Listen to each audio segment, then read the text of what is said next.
नमस्कार। अपने 20s को बेहतर बनाने के लिए क्या करना चाहिए? तो आज हम देखेंगे राज शमानी के बताए हुए 7 छोटे लेकिन बहुत ही पावरफुल सबक जो इस सफर में हमारी मदद कर सकते हैं। सवाल बहुत सीधा है। अपने 20s में कामयाबी का राज आखिर है क्या? क्या इसके लिए कोई बहुत बड़ा मुश्किल कदम उठाना पड़ता है या कहानी कुछ और ही है? देखिए, इसका जवाब शायद आपको हैरान कर दे। असली कामयाबी बड़े बड़े एक्शन लेने से नहीं, बल्कि अपनी सोच में छोटे छोटे मगर बहुत गहरे बदलाव करने से मिलती है। और पता है, ये सारी बातें कहाँ से आई हैं? किसी बड़ी किताब या लेक्चर से नहीं। ये वो सबक हैं जो अपने पेरेंट्स को देखकर, पॉडकास्ट मेहमानों से बात करके और बस अपनी रोजमर्रा की जिंदगी को ध्यान से देखकर सीखे गए हैं। ठीक है, तो चलिए शुरू करते हैं। देखिए, ये पूरा सफर ना बाहर से नहीं, अंदर से शुरू होता है। सबसे पहले हमें ये समझना होगा कि हम सोचते कैसे हैं, हमारी मानसिकता कैसी है। तो सबसे पहली और शायद सबसे जरूरी चीज वो है जरूरत और चाहत के बीच का फर्क समझना। हमारे पेरेंट्स की पीढ़ी को ये बात बहुत अच्छे से पता थी, जबकि आज की पीढ़ी अक्सर इन दोनों में उलझ जाती है। शायद सोशल मीडिया की वजह से, जहां हर चाहत को एक जरूरत की तरह दिखाया जाता है।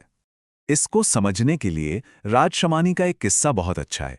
वो बताते हैं कि कैसे उनके पापा हमेशा एक नया फोन या नई शर्ट जैसी चीजों के लिए साफ मना कर देते थे। क्यों? क्योंकि वो एक चाहत थी, उस वक्त की जरूरत नहीं। अब माइंडसेट से जुड़ा दूसरा बदलाव ये है खुद की गलतियों को देखना। मतलब हम दूसरों में तो रेड फ्लैग्स यानी खतरे के निशान बड़ी आसानी से ढूंढ लेते हैं कि उसमें ये गड़बड़ है, वो गड़बड़ है। पर क्या हम कभी खुद के अंदर झांक कर देखते हैं? और ये एक ऐसा मोमेंट है जो शायद हम सब ने कभी ना कभी महसूस किया होगा। राज बताते हैं कि एक बार लड़ाई में उनके भाई ने उनसे बस इतना कहा और उस एक लाइन ने उन्हें अपनी सबसे बड़ी कमी का एहसास करा दिया कि वो दूसरों की बात सुनते ही नहीं हैं। मतलब प्रॉब्लम हमेशा सामने वाले में नहीं होती। ठीक है, तो एक बार माइंडसेट सही जगह पे आ गया तो अगला स्टेप क्या है? अगला स्टेप है उन आदतों को बनाना जो इस सोच को एक्शन में बदल दें। ये नंबर देखिए जरा, 86%।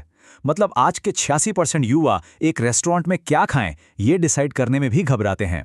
ये छोटी सी बात एक बहुत बड़ी प्रॉब्लम की तरफ इशारा करती है कि हम छोटे छोटे निर्णय लेने से भी डरते हैं। तो इसका सोल्यूशन क्या है? बहुत सिंपल है, प्रैक्टिस। रोज छोटे छोटे फैसले लेने की आदत डालिए। क्या पहनना है, क्या खाना है, कहाँ जाना है। कंफ्यूज होना बंद कीजिए, बस डिसाइड कीजिए।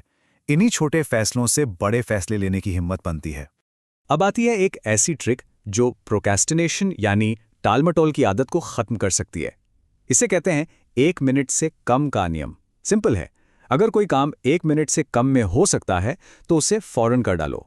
क्योंकि होता क्या है, जब हम 1 मिनट का काम टालते हैं ना, तो वो 1 मिनट का टाला हुआ काम कब कामों का पहाड़ बन जाता है, पता ही नहीं चलता। अरे, टीवी का रिचार्ज करना भूल गए, बिजली का बिल लेट हो गया, और वो जरूरी ब्लड टेस्ट जो 1 साल से टल रहा है। 1 मिनट की देरी आगे जाकर एक बड़ी मुसीबत बन जाती है। अच्छा, मान लीजिए माइंडसेट भी सही है और डिसिप्लिन भी आ गया, पर क्या सफर आसान हो जाता है? नहीं।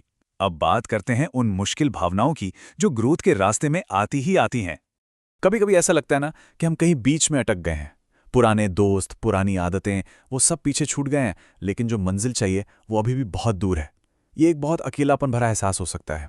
लेकिन यहां पर सबसे जरूरी बात यह समझनी है कि ये जो फंसा हुआ महसूस हो रहा है ना, ये फेलियर नहीं है, बल्कि ये इस बात का पक्का सबूत है कि आप आगे बढ़ रहे हैं। हाँ, ये मुश्किल है, लेकिन यही ग्रोथ की निशानी है। तो इस सफर पे टिके कैसे रहें? उसके लिए रोज खुद से एक सवाल पूछना होगा। मुझे पहुंचना कहाँ है और वहां तक पहुंचने के लिए आज मैंने ऐसा क्या है जो नहीं किया? ये एक सवाल रोज आपको वापस ट्रैक पर ले आएगा।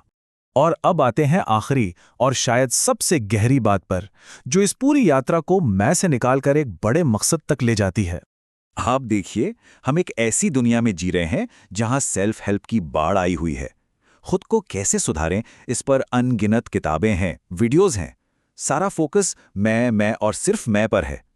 लेकिन दूसरों की मदद कैसे की जाए, इस पर कोई बात ही नहीं करता। तो असली लेसन क्या है? यही कि अगर हम सच में समाज को बेहतर बनाना चाहते हैं तो हमें अपना ध्यान खुद से हटाकर अपने आसपास के लोगों पर लाना होगा। हमारे दोस्त, हमारे परिवार वाले, हमारे कस्टमर्स, उनकी मदद करने के बारे में सोचना होगा। और इसी एक सवाल के साथ हम आज की ये बातचीत खत्म करते हैं। अब सोचने वाली बात यह है कि दूसरों की मदद करने के लिए क्या किया जा सकता है।